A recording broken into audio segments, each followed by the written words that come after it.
प्राचीनता का वर्णन इतिहास में है, जिस प्राचीनता का वर्णन वेदों में है, जिस प्राचीनता का वर्णन चारों तरफ धार्मिक ग्रंथों में है, वो आज मूर्त रूप में काशी में जैसे लगता है कि वही काशी जो वेदों में वर्णित है, पुराणों में वर्णित है। काशी के जिक्र के बिना कई हिंदू धर्म ग्रंथ पूरे नहीं होते। स्कंद पुराण हो, रामायण हो, महाभारत हो, प्राचीनतम वेद ऋग्वेद हो या फिर कई हिंदू धर्म ग्रंथ हो, वहां पर काशी का जिक्र जरूर मिलता है। प्रधानमंत्री नरेंद्र मोदी ने भी कहा कि काशी की सरकार सिर्फ एक ही चला सकता है, वो है डमरू वाला। उन्होंने कहा यहाँ तप भी है, यहाँ तपस्या भी है, काशी में विकास भी है, काशी में प्राचीनता भी है और नवीनता भी है, और खोई हुई विरासत का जिक्र भी प्रधानमंत्री करना भूले नहीं। क्या कुछ उन्होंने अपने संबोधन के दौरान कहा, सुनिए आप भी।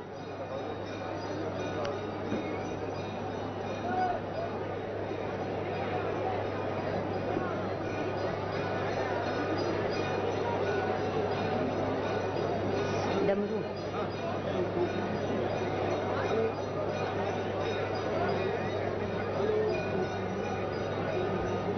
तो आइए सीधे तस्वीरें इस वक्त आपको दिखाने जा रहे हैं। प्रधानमंत्री नरेंद्र मोदी बस पहुंच चुके हैं। वो तस्वीरें इस वक्त आपके सामने मौजूद हैं।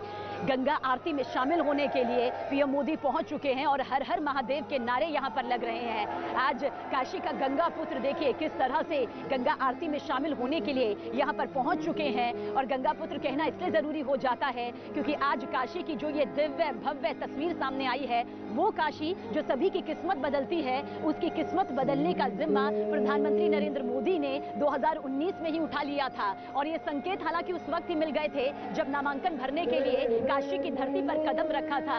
ये तस्वीर देखनी बेहद जरूरी हो जाती है क्योंकि ठीक गंगा की गोद में सवार होते हुए प्रधानमंत्री नरेंद्र मोदी गंगा आरती में शामिल होने के लिए यहाँ पर पहुंचे हुए हैं।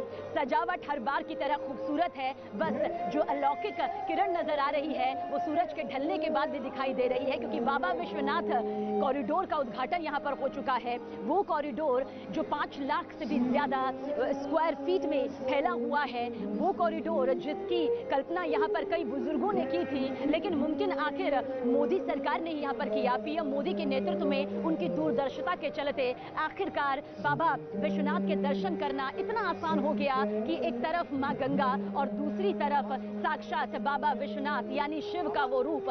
12 ज्योतिर्लिंगों में से एक बाबा विश्वनाथ धाम में भला कौन नहीं आना चाहता। प्रधानमंत्री नरेंद्र मोदी ने भी सिर्फ औपचारिकता यहाँ पर नहीं की, वो यहाँ पर आए, बाकायदा उन्होंने गंगा में आस्था की डुबकी लगाई, फूल अर्पित किए, गंगा का जल कलश में लिया, माला का जाप उन्होंने किया, डमरू वादन हुआ, फूलों की वर्षा हुई। इसके अलावा जलाभिषेक यहाँ पर बाबा विश्वनाथ का सभी नदियों की प्रमुख जल से यहाँ पर किया गया, जिसमें से सबसे अहम माँ गंगा का जल माना जाता है क्योंकि माँ गंगा के बगैर कहते हैं कोई भी पूजा अर्चना, खास तौर से बाबा का जो जलाभिषेक है, शिव का जो जलाभिषेक है, वो पूर्ण नहीं होता और उसे खुद प्रधानमंत्री नरेंद्र मोदी ने पूर्ण किया। देखिए किस तरह से लोगों की ये पूरी भीड़ नजर आ रही है। ये भक्त हैं, ये दूर दूर से आए हुए सैलानी हैं, ये यहाँ के काशीवासी हैं, ये संत महात्मा हैं, ये बैरागी हैं जो जानते हैं कि काशी किस तरह से आज शिवमय हो गई है। शिव की भक्ति में एक अलग ही रंग में अलौकिक दिव्य दृष्टि से अगर आप इसे देखेंगे तो एक अलग दृष्टिकोण यहाँ पर नजर आएगा, एक आधुनिक दृष्टिकोण नजर आएगा, आध्यात्मिक दृष्टिकोण नजर आएगा। कर्म धर्म आध्यात्म से लबरेज जो काशी है वो इस वक्त आप इन तस्वीरों के जरिए देख रहे हैं। अब देखिए ये लोगों की भीड़ नहीं है, ये भक्ति है, ये आस्था है, ये धर्म है, ये कर्म है, ये आध्यात्म का सबसे अद्भुत और अलौकिक मेल है जो इस वक्त आप इन तस्वीरों के जरिए देख रहे हैं। वाराणसी की संस्कृति में गंगा सबसे ज्यादा खास है।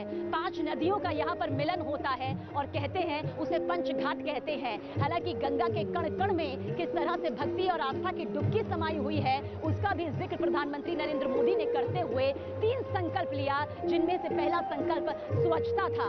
वो जानते हैं कि गंगा को साफ रखना, गंगा को पवित्र बनाए रखना किस तरह से यहाँ आने वाली हर जिंदगी की जिम्मेदारी यहाँ पर बनती है, इसलिए ये संकल्प उन्होंने सबसे पहले संकल्प के तौर पर लिया।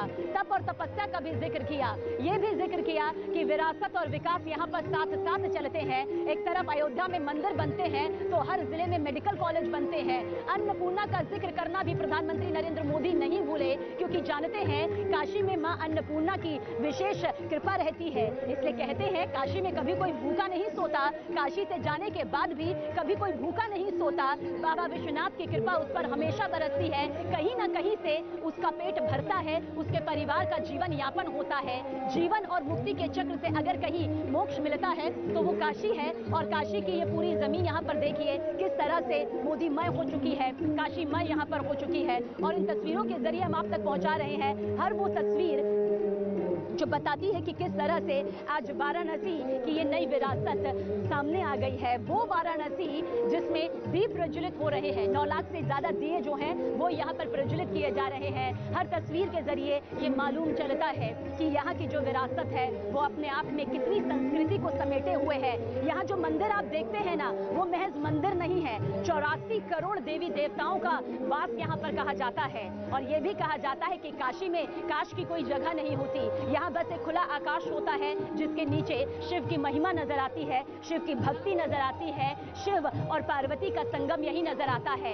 काशी में बाबा विश्वनाथ ये समझ लीजिए 2 रूपों में घूमते हैं, यानी उनका जो भ्रमण होता है पहला गुरु के रूप में होता है जो कि दोपहर के वक्त होता है, लेकिन गंगा आरती के बाद बाबा विश्वनाथ जो है राजराजेश्वर के रूप में भ्रमण करते हैं, यानी कि राजवेश वो धारण कर लेते हैं। इसलिए कहा जाता है कि इनमें से कोई भी वेश बाबा राजराजेश्वर का हो सकता है।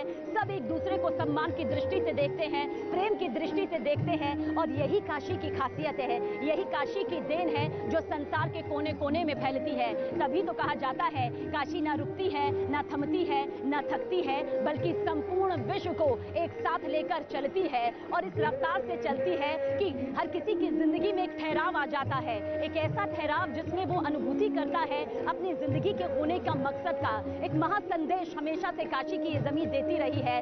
वाराणसी की इस भूमि का इतिहास भी उतना ही सुनहरा रहा है। इंदौर की महारानी अहिल्याबाई का जिक्र बार बार होना इसलिए लाजमी हो जाता है क्योंकि अहिल्याबाई होलकर ने ही आज से करीब 250 साल पहले जीर्णोद्धार किया था, काशी का ये जिम्मा संभाला था। फिर महाराजा रणजीत सिंह जो कि पंजाब के थे, उन्होंने काशी विश्वनाथ धाम के सबसे शिखर पर स्वर्ण जो मुकुट है वो मंडित करवाया था। कहा जाता है कि शुद्ध सोने से वो भरा था, जिसकी आज भी महिमा उतनी है। कई घाट हैं, कहते हैं यहाँ पर, कोई कहता है 80, 88, कोई कहता है कि उसकी संख्या भाई 400 से भी ज्यादा है।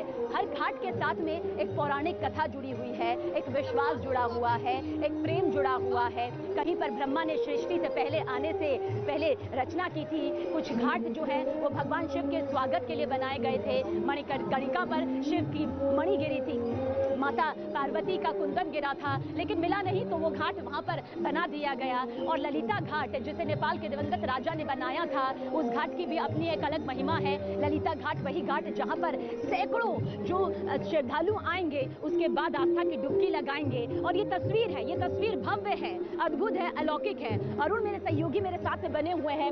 अरुण, हमने जो तस्वीरें यहाँ पर दर्शकों को दिखाई है और दिखा रहे हैं वो बता रहे हैं कि कितनी अलौकिक भव्य दिव्य तस्वीर यहाँ से निकल कर सामने आ रही है। हम चाहेंगे कि आपके जरिए भी हर तस्वीर आज न्यूज़ 18 इंडिया के दर्शकों तक पहुंचे।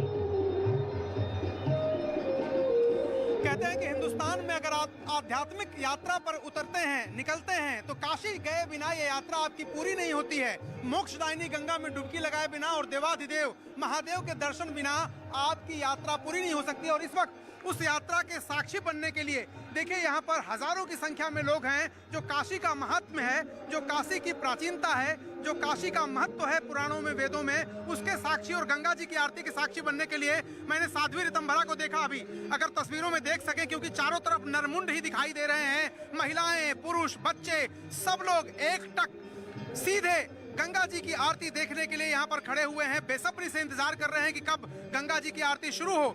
ये आरती तो रोज होती है, सदियों से होती चली आई है, लेकिन सवाल सिर्फ इतना है कि आज का जो मंजर है, आज का जो दृश्य है, आज की जो तस्वीर है, वो क्या इसके पहले